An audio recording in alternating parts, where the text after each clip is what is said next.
اعوذ باللہ من الشیطان الرجیم، میں اللہ تعالیٰ کی پناہ میں آتا ہوں شیطان مردود سے۔ بسم اللہ الرحمن الرحیم، اللہ کے نام سے شروع جو نہایت مہربان رحم والا۔ والنجم اذا هوى ما ضل صاحبكم وما غوى وما ينطق عن الهوى إن هو إلا وحي يوحى علمه شديد القوى ذو مرة فاستوى وهو بالأفق الأعلى ثم دنا فتدلى فكان قاب قوسين أو أدنى۔ اس پیارے چمکتے تارے محمد کی قسم، جب یہ معراج سے اترے تمہارے صاحب نہ بہکے نہ بے راہ چلے، اور وہ کوئی بات اپنی خواہش سے نہیں کرتے، وہ تو نہیں مگر وحی جو انہیں کی جاتی ہے۔ انہیں سکھایا سخت قوتوں والے طاقتور نے، پھر اس جلوے نے قصد فرمایا اور وہ آسمان بری کے سب سے بلند کنارے پر تھا۔ پھر وہ جلوہ نزدیک ہوا، پھر خوب اتر آیا تو اس جلوے اور اس محبوب میں 2 ہاتھ کا فاصلہ رہا، بلکہ اس سے بھی کم۔ فأوحى إلى عبده ما أوحى ما كذب الفؤاد ما رأى أفتمارونه على ما يرى ولقد رآه نزلة أخرى عند سدرة المنتهى عندها جنة المأوى إذ يغشى السدرة ما يغشى ما زاغ البصر وما طغى لقد رأى من آيات ربه الكبرى أفرأيتم اللات والعزى ومناة الثالثة الأخرى۔ اب وحی فرمائی اپنے بندے کو، جو وحی فرمائی، دل نے جھوٹ نہ کہا، جو دیکھا تو کیا تم ان سے اندیکھے ہوئے پر جھگڑتے ہو؟ اور انہوں نے تو وہ جلوہ 2 بار دیکھا، سدرۃ المنتہا کے پاس، اس کے پاس جنت المأویٰ ہے۔ جب سدرہ پر چھا رہا تھا جو چھا رہا تھا، آنکھ نہ کسی طرف پھری نہ حد سے بڑھی، بے شک اپنے رب کی بہت بڑی نشانیاں دیکھی۔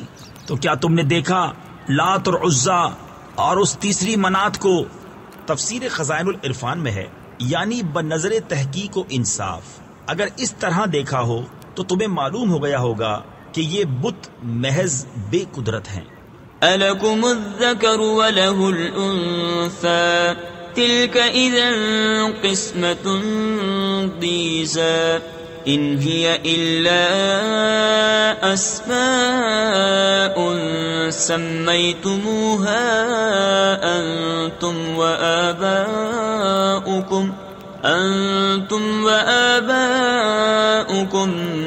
مَا أَنزَلَ اللَّهُ بِهَا مِن سُلْطَانٍ إِن يَتَّبِعُونَ إِلَّا الظَّنَّ وَمَا تَهْوَى الْأَنفُسُ وَلَقَدْ جَاءَهُم مِّن رَّبِّهِمُ الْهُدَى أَمْ لِلْإِنسَانِ مَا تَمَنَّى فَلِلَّهِ الْآخِرَةُ وَالْأُولَى۔ کیا تم کو بیٹا اور اس کو بیٹی؟ جب تو یہ سخت بھونڈی یعنی بری تقسیم ہے۔ وہ تو نہیں مگر کچھ نام کہ تم نے اور تمہارے باپ دادا نے رکھ لیے ہیں، اللہ نے ان کی کوئی سند نہیں اتاری، وہ تو نرے گمان اور نفس کی خواہشوں کے پیچھے ہیں، حالانکہ بے شک ان کے پاس ان کے رب کی طرف سے ہدایت آئی۔ کیا آدمی کو مل جائے گا جو کچھ وہ خیال باندھے؟ تو آخرت اور دنیا سب کا مالک اللہ ہی ہے۔ وَكَم مِّن مَّلَكٍ فِي السَّمَاوَاتِ لَا تُغْنِي شَفَاعَتُهُمْ شَيْئًا إِلَّا مِن بَعْدِ أَن يَأْذَنَ اللَّهُ لِمَن يَشَاءُ وَيَرْضَىٰ إن الذين لا يؤمنون بالآخرة ليسمون الملائكة تسمية الأنثى وما لهم به من علم إن يتبعون إلا الظن وإن الظن لا يغني من الحق شيئا. اور کتنے ہی فرشتے ہیں آسمانوں میں کہ ان کی سفارش کچھ کام نہیں آتی مگر جب کہ اللہ اجازت دے دے جس کے لیے چاہے اور پسند فرمائے. بے شک وہ جو آخرت پر ایمان نہیں رکھتے ہیں ملائکہ کا نام عورتوں کا سا رکھتے ہیں اور انہیں اس کی کچھ خبر نہیں. وہ تو نرے گمان کے پیچھے ہیں اور بے شک گمان یقین کی جگہ کچھ کام نہیں دیتا.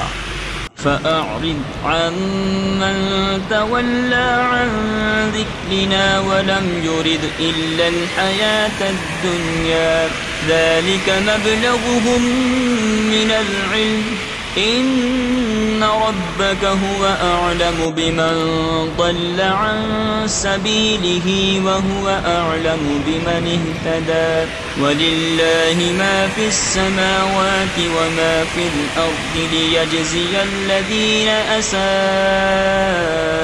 بما عملوا ويجزي الذين أحسنوا بالحسنى.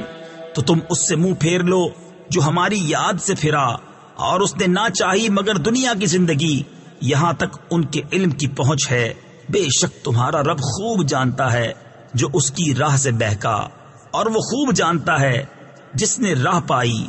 اور اللہ ہی کا ہے جو کچھ آسمانوں میں ہے اور جو کچھ زمین میں تاکہ برائی کرنے والوں کو ان کے کیے کا بدلہ دے اور نیکی کرنے والوں کو نہایت اچھا صلہ عطا فرمائے. الذين يجتنبون كبائر الإثم والفواحش إلا اللمم إن ربك واسع المغفرة هو أعلم بكم إذ أنشأكم من الأرض وإذ أنتم أجنة في بطون أمهاتكم فلا تزكوا أنفسكم هو أعلم بمن اتقى. وہ جو بڑے گناہوں اور بے حیائیوں سے بچتے ہیں مگر اتنا کہ گناہ کے پاس گئے اور رک گئے. بے شک تمہارے رب کی مغفرت وسیع ہے. وہ تمہیں خوب جانتا ہے. تمہیں مٹی سے پیدا کیا اور جب تم اپنی ماؤں کے پیٹ میں حمل تھے تو آپ اپنی جانوں کو ستھرا نہ بتاؤ. وہ خوب جانتا ہے جو پرہیزگار ہیں.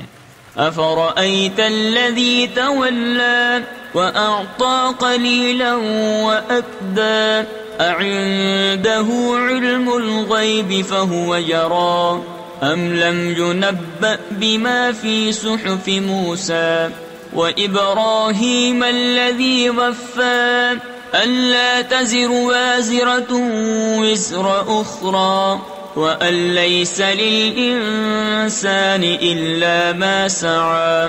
تو کیا تم نے نہ دیکھا جو پھر گیا اور کچھ تھوڑا سا دیا اور روک رکھا؟ کیا اس کے پاس غیب کا علم ہے تو وہ دیکھ رہا ہے؟ کیا اسے اس کی خبر نہ آئی جو صحیفوں میں ہے موسیٰ کے اور ابراہیم کے جو احکام پورے بجا لایا کہ کوئی بوجھ اٹھانے والی جان دوسری کا بوجھ نہیں اٹھاتی اور یہ کہ آدمی نہ پائے گا مگر اپنی کوشش.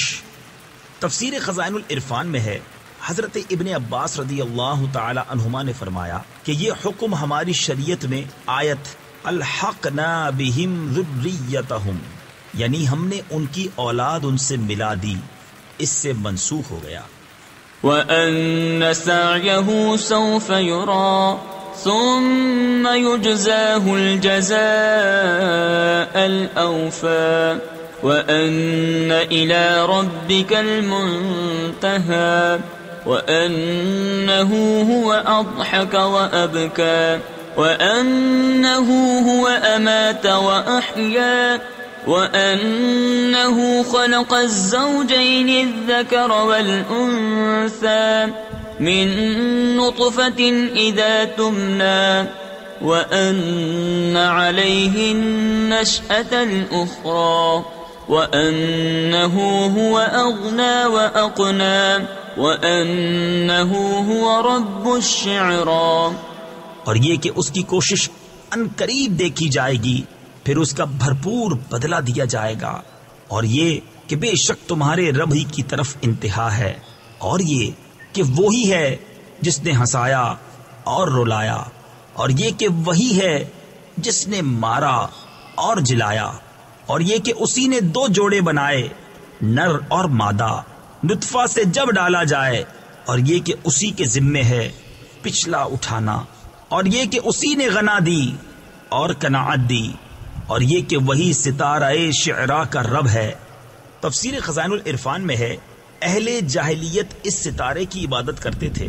اس آیت میں بتایا گیا کہ سب کا رب اللہ ہے، اس ستارے کا رب بھی اللہ ہی ہے، لہذا اسی کی عبادت کرو. وَأَنَّهُ أَهْلَكَ عَادًا الْأُولَى وَثَمُودَ فَمَا أَبْقَى وَقَوْمَ نُوحٍ مِّن قَبْلُ إِنَّهُمْ كَانُوا هُمْ أَظْلَمَ وَأَطْغَى وَالْمُؤْتَفِكَةَ أَهْوَى فَغَشَّاهَا مَا غَشَّى فَبِأَيِّ آلَاءِ رَبِّكَ تَتَمَارَى. اور یہ کہ اسی نے پہلی عاد کو ہلاک فرمایا اور سمود کو تو کوئی باقی نہ چھوڑا، اور ان سے پہلے نوح کی قوم کو، بے شک وہ ان سے بھی ظالم اور سرکش تھے، اور اس نے الٹنے والی بستی کو نیچے گرایا تو اس پر چھایا جو کچھ چھایا. تو اے سننے والے، اپنے رب کی کون سی نعمتوں میں شک کرے گا؟ هذا نذير من النذر الأولى أزفت الآزفة ليس لها من دون الله كاشفة أفمن هذا الحديث تعجبون وتضحكون ولا تبكون وأنتم سامدون فاسجدوا للہ واعبدوا. یہ ایک ڈر سنانے والے ہیں اگلے ڈرانے والوں کی طرح. پاس آنے والی اللہ کے سوا اس کا کوئی کھولنے والا نہیں. تو کیا اس بات سے تم تعجب کرتے ہو اور ہنستے ہو اور روتے نہیں، اور تم کھیل میں پڑے ہو؟ تو اللہ کے لیے سجدہ اور اس کی بندگی کرو. صدق اللہ العظیم.